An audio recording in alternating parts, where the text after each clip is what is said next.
Well, I put a title on my words called Saltwater Church and Me, Disruptors. Didn't make it up there, but that's okay. I have worked for social justice most of my life.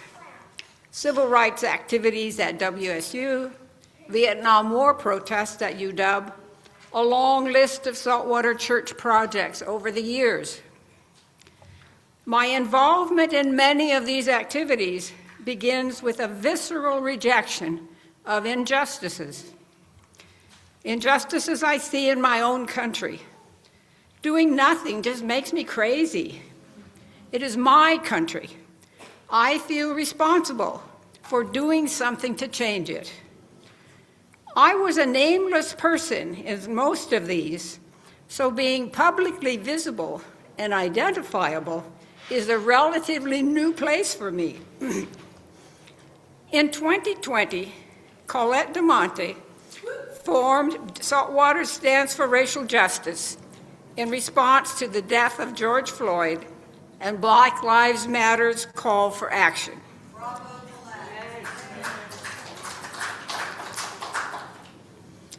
We were very public, standing with our signs on 272nd and Pack Highway, and I was nervous. I learned that if you're nervous, work with others. 5 years later, we are still there. We meet on the second Sunday after church. Usually that would be today, but today we have other plans. More about that later in my words. Then in 2022, Joan Torno heard that I make yearly donations to the Colville Tribe's High School Scholarship Fund.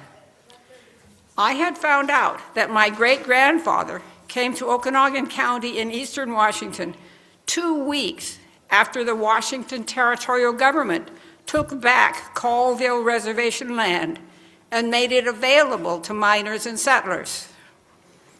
Joan said, "Write a letter to the editor." I did, and the Seattle Times published it. I felt exposed and exhilarated. They published a second letter in March of this year when I had to speak out about the horror of the United States Agency for International Development projects being terminated.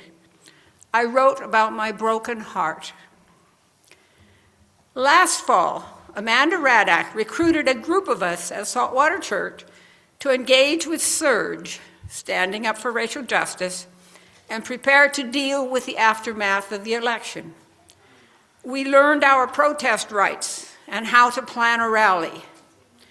On February 1st, 2025, we held one in front of the Maelang Regional Justice Center, also known as the Kent Jail.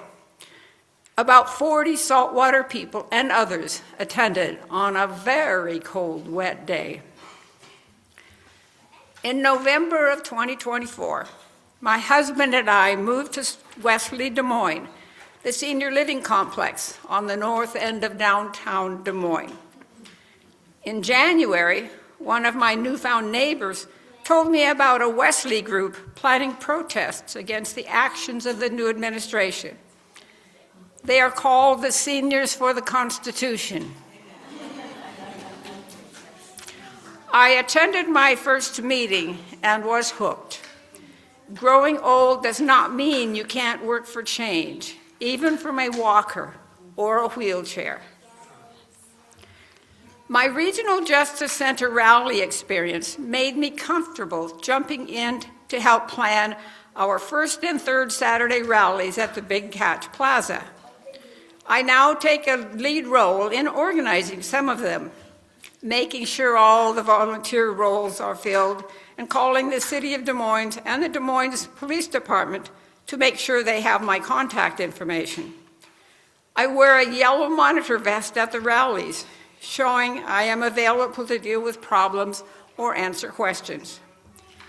Join us on first and third Saturdays, 12 to 2, at the Des Moines Big Catch Plaza. But today, we have an immediate opportunity to work for justice. Today from 12 to 2, Des Moines Indivisible and Seniors for the Constitution, My People, are holding a special rally at the Big Cats Plaza in Des Moines to respond to the violence against immigrants and protesters. Please join us. You don't have to arrive right at 12 o'clock. You can head home for a snack and warm rain gear and head down. It is right at the north end of Des Moines, downtown Des Moines, and if you want, or if you are Federal Way people, there's also one there. You can find out more information there online.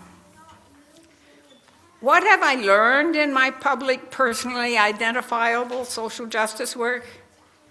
I learned I prefer to work with others. We plan together, coordinating strengths and skills. We have each other's backs in the event of a problem. We learn from our mistakes together. We celebrate together. Working with others gives me hope. Yeah.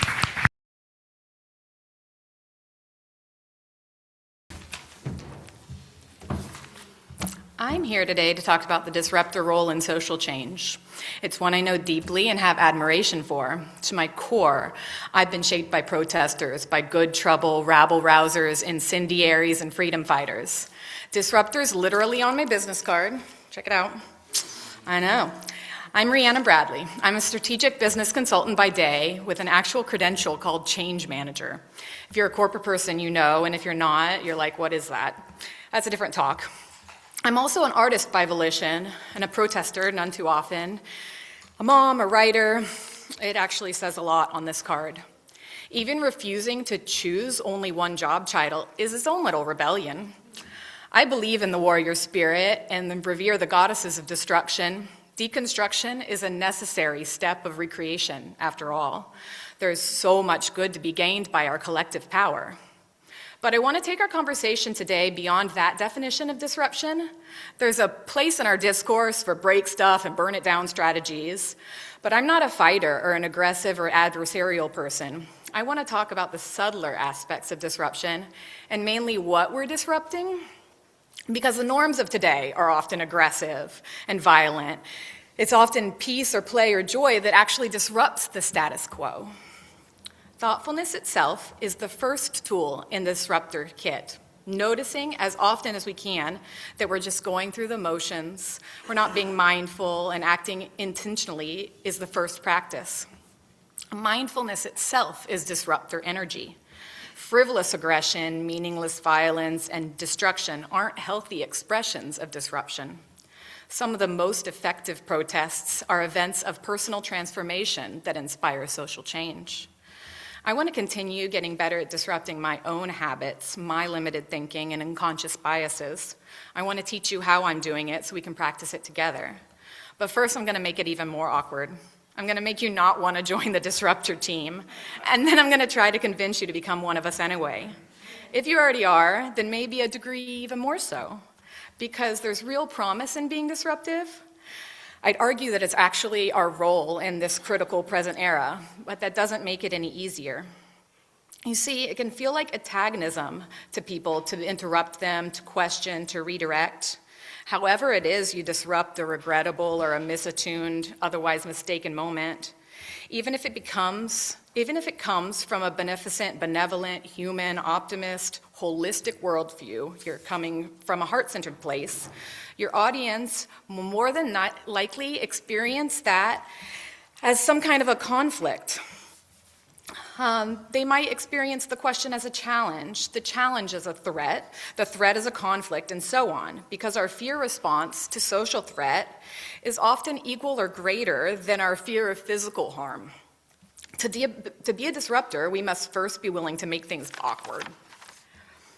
It's time to make it worth it to be uncomfortable territory together, because we know that the way things are going is not okay. We are appalled by so many injustices, from the inane to the profane. We are witnessing the perversion of what is sacred, and we are compelled to do something about it. Many of us know the Serenity Prayer. If you do, will you repeat after me, if you'd like? Grant me the serenity to accept the change I cannot change, the courage to change the things I can, and the wisdom to know the difference. Angela Davis, I left that part out for, I heard somebody in there. Yeah. For this congregation, we'll do it without. But Angela Davis added a line that I really hold dear. She says, and this is a repeat after me, if you will too, I will change the things, that I can no longer accept. Righto. So here's how we're going to do it.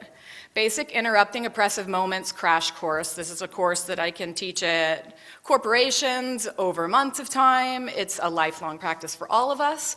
But basically, when we see something, we say something.